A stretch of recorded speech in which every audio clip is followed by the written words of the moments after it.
I'm making this video as like an accountability tool because last month I was kind of like upset that I hadn't read as much as I have in previous years. And as someone who is practicing to become like a proper librarian, reader's advisory is something I'm very passionate about. And I was a little bit upset with myself that, I had this massive swath of books that people have both gifted me and books that I've kind of acquired over the last little while. But I just haven't had the time to read. So I'm really pleased to report that in the last probably couple weeks, I've been able to power through about 5 books, which I think is a bit of a feat. One of them, so I've been going back and forth to a couple conferences in the last month as well, too. So I was at Willoo and I was at DHSI on the island.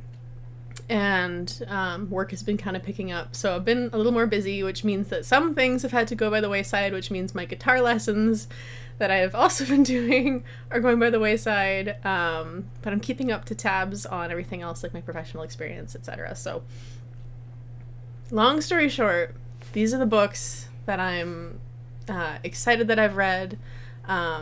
Some of them I have pictures of, some of them I don't, because I've literally discovered the power of just reading through on an e-reader where you can just like flip through the pages at lightning speed.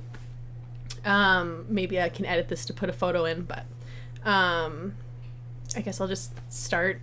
I know I said I wanted to start with a shorter book in my last video where I was going to be like powering through something that was only like 100 and something pages long. Haven't done that yet. Why? I don't know. But I finished Empire of the Damned, which was like the big one on my list because I think it's like 800 pages or something insane. Okay, well, 700 and something. And I was just as impressed with this one as I was Jay Kristoff's previous work. I don't want to spoil anything because the ending of this book is insane in a way that the other one kind of... I mean, they were both two insane endings. Like, the first book had this really, like, sad ending, and then this one had this, like, oh, we're cooking with gas in Volume 3. Amazing. And I just recall, like, the illustrations again through this one have been fantastic. I think I said in my last video, I wish there was a name of the illustrator somewhere on the cover because, like, there was a lot of work done on this one, especially with the way this book ends with that beautiful portrait of character. I wish I knew offhand who did that. And what else was really good about this one? Oh, what I will say is I am totally, between book 1, 2, and then I think book 3 coming out, he's totally pulling an Ocean's 13 or an Ocean's 11 where it's like, and I think this isn't too much of a spoiler because it starts like this, but like Gabriel, the main character, vampire hunter, he is in a prison cell because we know he killed the Night King and like the Forever King rather, and like it's this whole like he's telling his story over the course of these volumes, but now by the time we hit the end of this volume, he's caught up. And you start picking up on little details throughout. The first book I caught on it right away, and I remember talking to people and going, no, this is an Ocean's 13, just wait. And then by the time we get through book 2, I'm like, he's like doing things, and I'm like, yeah, it's building to something, to some sort of grand like escape, or I don't think it's just an escape. I think, like, I'm gonna come out and say it, I think full well he wants to be in the prison cell that he's in because it puts him in a very strong vantage point with the other like head vampire households, and it's kind of one of those, if you kill the head households, the other vampire families kind of crumble. So I think that's kind of what he wants to do. Yeah, I had a blast reading this. I'm looking forward to the last one so much because, like, again, I just want to know, with that ending scene that we're left with, I'm like, oh snap, right? Like, it's getting real. So yeah, anyway, so yeah, Empire of the Damned, Jay Kristoff, fantastic Australian author. I almost had the opportunity to meet him when I was in Portland this year. I went to Powell's Books with a couple friends, and quite literally, this book was supposed to have come out, and I asked them, I'm like, oh, do you have any copies? And they're like, oh, well, we're actually holding on to the copies. I'm like, oh, why is that? Because Jay is going to be here next week and signing them. And I'm like, I mean, yeah, it's fair. I mean, darn it, but okay. I mean, like, funny tangential. Out of the 5 books by this author that I now own, 3 of them are signed, so I don't need another signed copy. But, like, it would be very funny for me to be like, of the 5 copies I have, 4 of them are signed, but don't worry about it. So anyways, yeah, Empire of the Damned, Jay Kristoff, huge fan, probably one of my all-time favorite authors. I would have to say at this point, more than Patrick Rothfuss. Name of the Wind was for a long time, my all-time favorite book, and I'm just, after waiting over a decade for the 3rd act in that trilogy, which I don't think we're going to get, for a number of reasons, and I'm not upset with Rothfuss at all for not being able to finish it, but it's just really heartbreaking as a reader and as someone who really enjoys good literature to dive into a huge series like Name of the Wind was and find that, like, oh, he's just not going to finish it, and it doesn't seem like there's like it's just going to happen. So, but this is like very Name of the Wind-esque in how the story is told. It's very Name of the Wind-esque in the characters and kind of the lyricism of the narrative. But it's darker, it's edgier, there's more swear words, there's a lot of drinking, and sex happening in this series. It's very, I think the expression would be grimdark, but anyways, Empire of the Damned, can't recommend it enough. Another book that I read that I can't feature here, I will put a picture of it, maybe, I don't know, or I'm just holding my hand up, it'll go there, that's where it'll go, is Ethan Mollick's Living with Artificial Intelligence. It's a nonfiction work. I read it at the request, or a recommendation rather, of one of the scholars that attended Willu, and it was kind of interesting. I have a weird stance on artificial intelligence where I kind of feel like, as far as being in an academic library goes, artificial intelligence is a bit like safe sex. Like, we need to just practice or teach students the ways that they should be using it, interacting with it, citing it, and they should be fully aware of the risks and consequences that artificial intelligence can lead to, i.e. biases and, like, what's the word? Like, radical hallucinations, where sometimes artificial intelligence will just go like, I will tell you a full story about this scholar that does not exist, or like, I'm going to reinforce really dangerous stereotypes that I should not be doing. So I think it's kind of the responsibility of, librarians and scholars, including, like, professors and faculty, to kind of like teach their students, like, there's this thing, you've heard of it, you're probably thinking about using it, if you're going to use it, these are the parameters in which you should be using it. This is how you cite it, I think is a big one. Maybe don't use generative AI that you can't cite, i.e. ChatGPT still cannot be properly cited. It doesn't tell us where it pulls its sources from. I do know that some platforms like Statista do allow for citations when it generates its little blurb on, like, summarizing what it's pulled for you. So, there's a lot of great options out there, but, like, I just think there's a lot of institutions that kind of right now are trying to put the responsibility on, or the onus onto the students for using it, and I don't think that's necessarily fair or right, because we tell students and we give students exercises for things like, various types of written assignments that we expect them to complete and learn how to do in the parameters or within the walls and confines of a classroom, and certain exercises, like, we want them to find peer-reviewed journal articles and stuff like that. Well, then why aren't we doing similar exercises for a new mode of technology that is being used?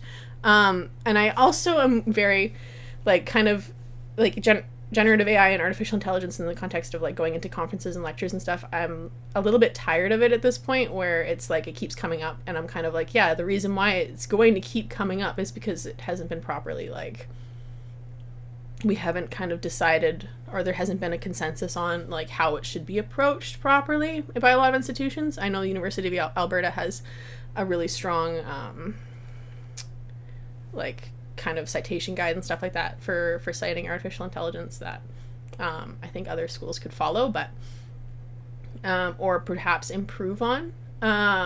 So yeah, that's my 2 cents on that.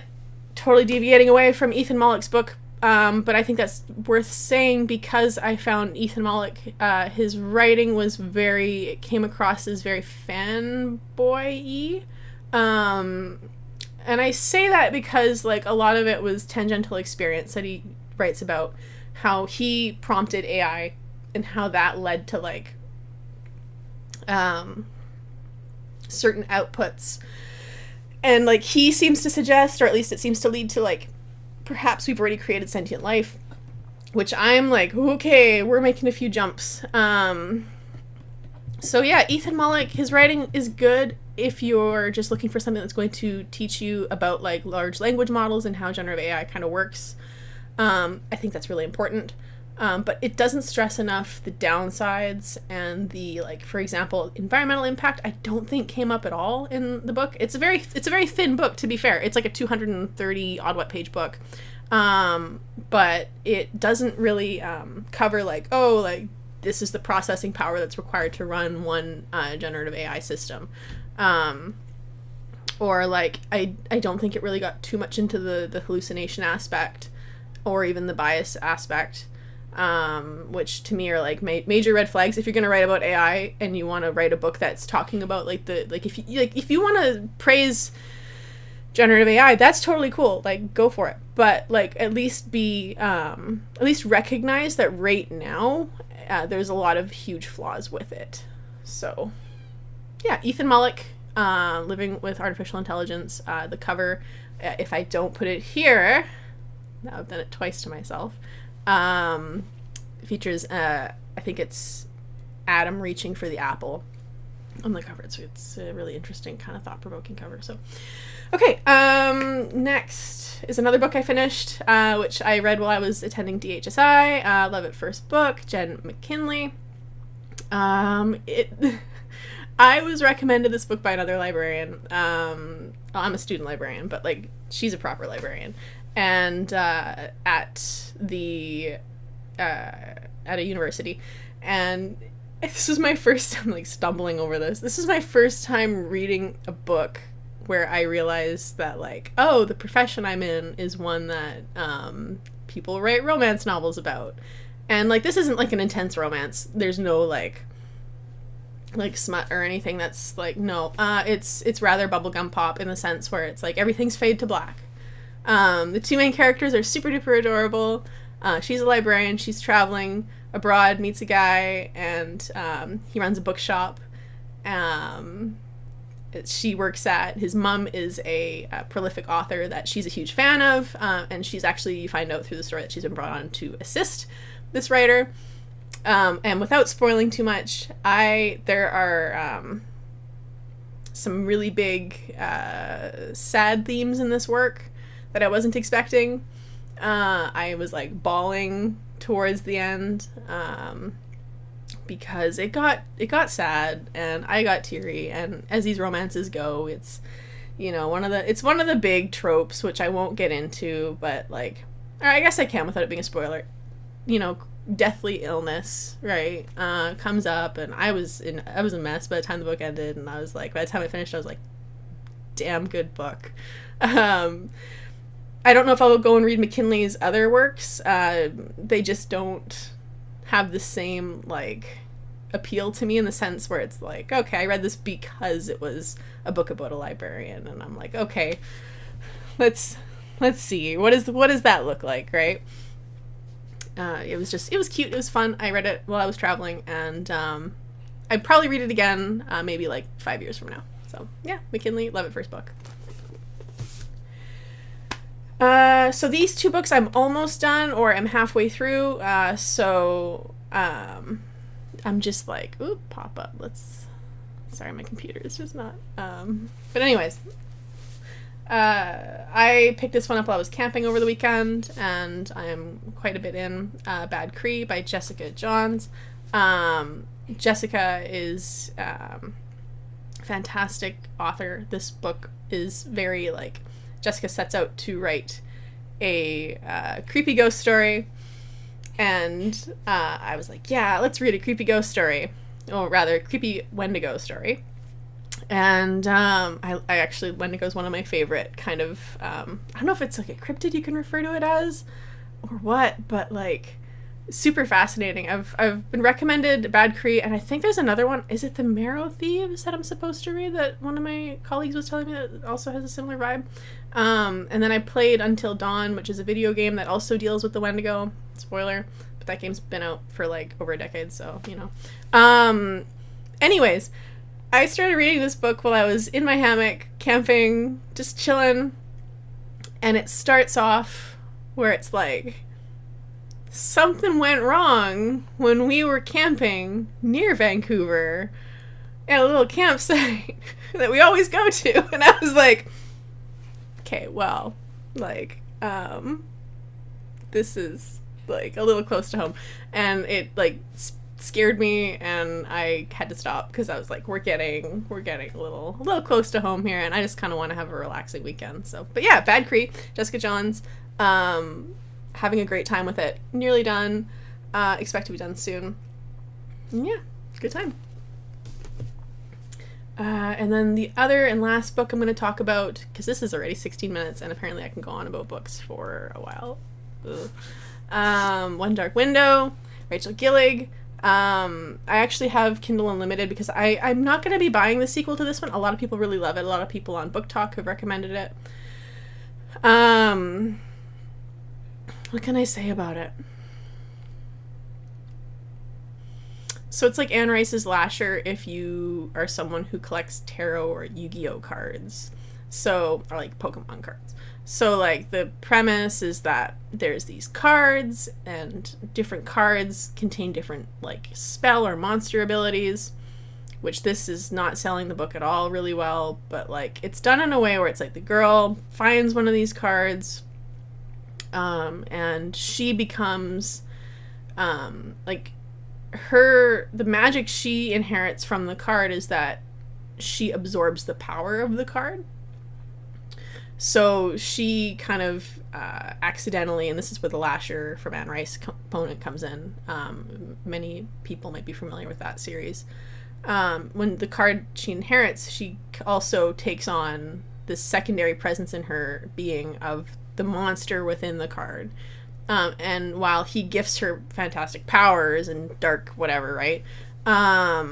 She also like can now see other people's cards and knows where they are. And there's a slight romance component to it, without getting too much into the details. And a lot of people really love it. It's very fast paced. I'm I think a third of the way in on this one.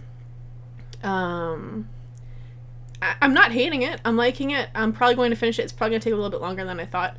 At first I was really into it, but now I'm like, after I've had a little bit of time away from it, I'm kind of like, maybe it's not that like profound. So, but yeah, One Dark Window, Rachel Gillig. I'll probably take on the sequel on e-reader, not in physical copy, just because I don't need to own another physical copy of a book, and I need to stop buying physical books unless they're special editions. So yeah, that's all I've got. It is 8:26, and I need to get ready for work. Thanks.